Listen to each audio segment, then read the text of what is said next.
fellow Toastmasters and guests. I wanted to give my speech on being a homeowner, stay-at-home entrepreneur as a virtual assistant. When I basically started my career as an administrative assistant, my bachelor's degree in business administration gave me way to learn the business field, the financial field, and both working in healthcare and corporate America. So I basically started working for doctors' offices because I thought, being a medical assistant would be the way of my future career. As time went on, I kind of changed roles, as some of us do. So I basically went on to Robert Morris and finished my business administration in business management. So I finished college in '99, and that's when I kind of took, like, in my business career, kind of different roles, being as an administrative assistant, being in the support role both in insurance, doctor's offices, corporate America. So as we all experience the workforce, no matter who we are, we have to know and understand that at times, things don't always, work our way.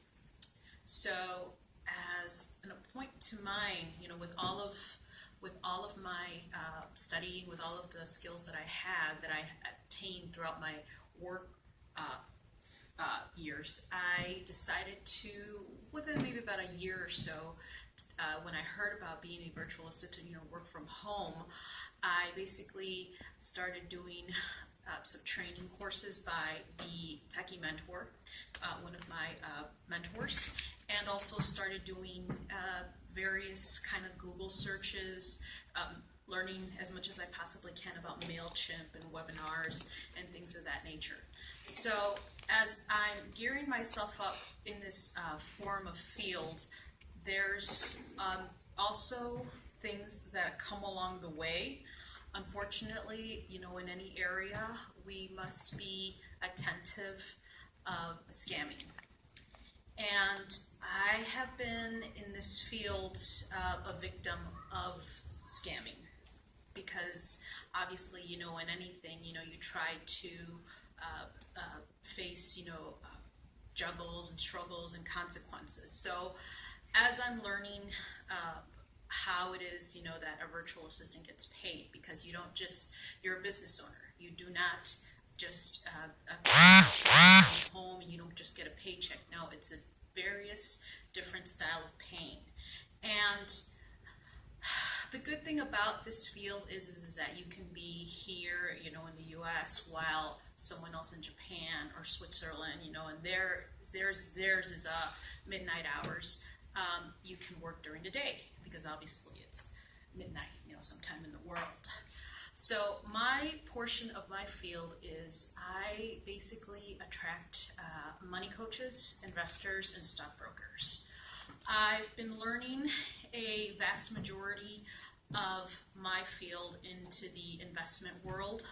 So that means, I have to gain my knowledge in numbers as much as possible, and also gaining various forms of world tech industries. People say, oh, well, you're at the library all day, as a virtual assistant, what is it, what knowledge are you gaining? And I say, well, it's a field like in anything, and you must attain as much knowledge as you possibly can, because you don't want to be a victim, unfortunately, of scammers. And as you can see, as I grow more in my skill sets, I do recognize that the focal point of being in this field is you must learn a vast majority of social media.